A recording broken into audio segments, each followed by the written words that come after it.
కొలతలకి అందనిదేదో అది సాక్షాత్కరిస్తుందనమాట. ఇప్పుడు ఎప్పుడైతే మనం ఈ కొలతలు వదిలేసామో, కొలతలంటే మీకు అర్థమైంది కదండీ! ఆశలు, అనురాగం, కోరికలు, ఈ వాసనలు ఎన్నున్నాయి అసలు. ఆ విషయ సుఖం అంటే సరిపోతుంది కదా మీకు. ఆ విషయ సుఖం లేనటువంటి స్థితనమాట అది. ఇంకా మనసులో పూర్తి నిశ్శబ్దత. ఒక హాయి మీ నుంచి మీకొచ్చేస్తుందనమాట. మీ ఎనర్జీ విస్తరించడం మొదలుపెడుతుంది.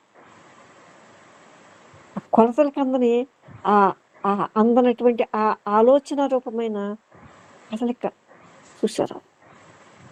అక్కడ ఆలోచన ఏం మాత్రం లేదక్కడ.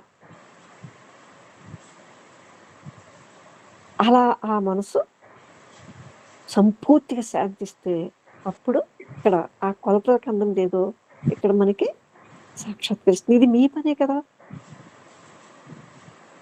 మనం ఈ భూమి మీదకొచ్చిందంటే అందుకే.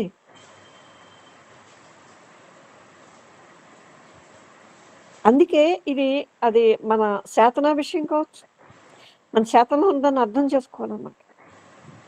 ఆ చేతన చర్యగా ఉంది కదా! దాన్ని పూర్తిగా గ్రహించినట్లయితే పూర్తి నిశ్శబ్దం లభిస్తుంది మనకి. ఇలా సాక్షాత్కరిస్తుందనమాట. మనలోకి మనం ఎక్కడో అపారమైన లోతులకెళ్ళిపోతున్నాం. ఇప్పటిదాకా మనం పై ఉన్న కౌతుక రూపాలను చూస్తున్నాం అనమాట. ఆలోచన దానికొక రూపం రావటం, అది మంచిదనో, చెడ్డదనో, పవిత్రమనో, అపవిత్రమనో ఇంకా రకరకాల పేర్లు పెట్టాం మనం దానికి.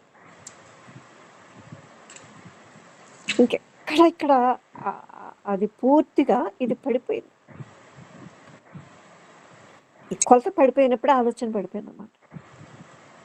మనలోకి మనం లోతుగా పోతున్నాం. అందులో ఉన్నటువంటి ఆ విషయాల్ని ఒకే సూపులో చూసారా? చిన్న చిన్న భాగాలుగా కాకుండా కాదు.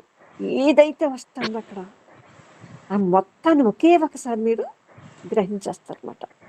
ఒకే ఒకసారి చూస్తారన్నమాట. మరి దీనికి ఎంత అవధానత కావాలి? అంటే ఆ వినటంలో ఎంత తెలివి ఉండాలి మనకి?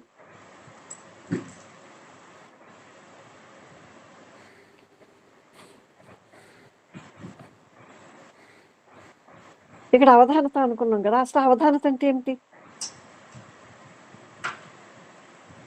ఈ మనస్సు హెచ్చరిక కలిగి అప్రమత్తంగా ఉంటే అవధానత అంటే ఏమిటో మనకు అర్థమవుతుందన్నమాట.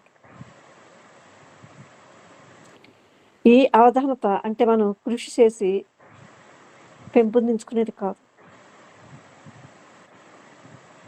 ఏకాగ్రత అంటే ఏదో కృషి చేసి కష్టపడి దాన్ని పోజేసుకుంటాం. ఏమంటారు దాన్ని? ఏకాగ్రత తెచ్చుకోగలుగుతాం. అంటే ఇది అవధానత అట్లాంటిది కాదు. ఏకాగ్రత అంటే ఆలోచన ఆ శక్తిని అంటే ఆ ఒకానొక బిందువు మీద లేదా ఒకానొక విషయం మీద మనం కేంద్రీకరిస్తాం అన్నమాట.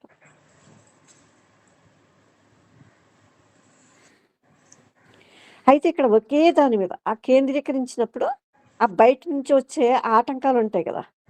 ఆ విక్షేపాలను అన్నిటిని నిరోధించవలసి ఉంటుందన్నమాట. ఇది ఎలా?